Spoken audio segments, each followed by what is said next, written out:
tout à l'heure.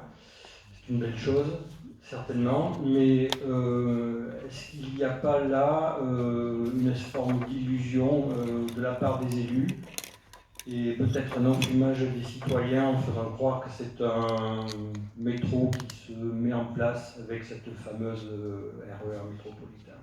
Voilà, j'aimerais bien avoir votre avis. Je ne sais pas si c'est l'association qui doit y répondre. Moi, j'aime pas le terme d'enfumage des élus parce que je pense pas que les élus se lèvent en disant comment on va enfumer les gens. Encore une fois, le RER métropolitain, c'est à terme 15 000 voyageurs par jour. Hein. Il ne faut aussi pas croire, voilà, le RER qui est employé à Paris, circule pas sur la même voie.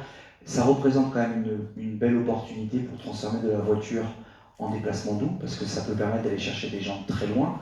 Ce qui est sûr, comme le disait tout à l'heure Michel ou Franck, c'est de considérer que le RER métropolitain, c'est l'alpha et l'oméga de la réponse à toutes les problématiques de déplacement de la Gironde et de la métropole, c'est très sensiblement se tromper. Et quand on parle de coût, je pense que, en revanche, qu'on sait un peu moins, c'est le coût final du RER métropolitain là-dessus. Donc, je ne pense pas qu'il faille dire s'il y a un métro, il y a un RER métropolitain. En revanche, l'erreur, à mon sens, de certains politiques aujourd'hui, c'est de considérer que ça va être la solution à tout. C'est absolument pas la solution à tout, mais je pense que ça répondra à quelques besoins. On va prendre une dernière question, et puis après, je pense qu'on arrête Bien sûr, le mot de la fin.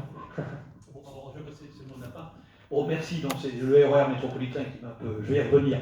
Bon, d'abord, moi, j'étais au début de l'histoire du tabou, c'est-à-dire les années 90, où la municipalité Chabon avait un projet de métro qui avait été validé avec la formidable unanimité qui caractérise très souvent les délibérations de la communauté urbaine, ce n'était pas la métropole.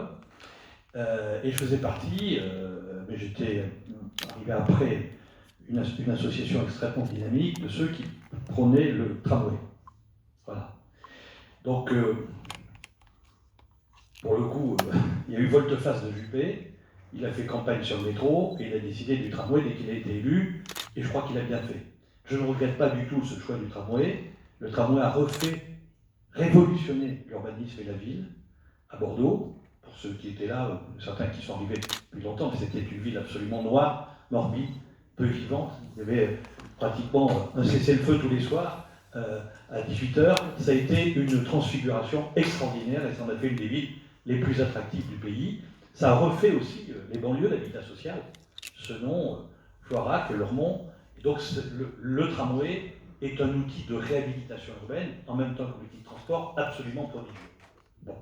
Une fois qu'on a dit ça, il n'y a pas un tramway de gauche ou un tramway de droite, ni surtout un métro qui serait de droite parce que c'était Chabon qui poussait, et un métro qui serait de gauche parce que, et un tramway qui serait de gauche parce que c'est la société civile de gauche qui a peut-être poussé pour le tramway. Je rappelle que c'est Monroy qui a lancé le métro de Lille, que c'est Defer qui a lancé celui de Marseille, que c'est Edmond Hervé, tout ça c'est des socialistes, moi je fais partie du Parti socialiste, qui a lancé celui de Rennes, et donc il faut sortir de ces faux prétextes, comme le fait de savoir si on est capable à Bordeaux de construire ou non un métro souterrain. Je veux dire, Saint-Pétersbourg c'était un marais glauque, Amsterdam est à moitié pénétré par la mer, il y a des métros partout, évidemment qu'on sait le faire, c'est une question de prix. Ce que je pense, c'est que le métro est inéluctable à Bordeaux. On a deux problèmes aujourd'hui. Alors, ma petite réserve par rapport à ça, c'est que je considère qu'il y en a un qui est plus urgent que l'autre, mais le mieux, ça serait, vu les délais de construction, c'est que les deux se mettent en œuvre. Le premier, c'est d'aller chercher les populations périphériques le plus loin possible en profondeur, parce qu'autrement, on va continuer à alimenter l'usine à CO2 que sont les embouteillages quotidiens et qui se développent d'une façon considérable autour de la ville. Si vous prenez d'ailleurs les parts modales, c'est-à-dire l'usage de la voiture, est extraordinairement dominant dès que l'on quitte la zone centrale. Extraordinairement dominant. Bon.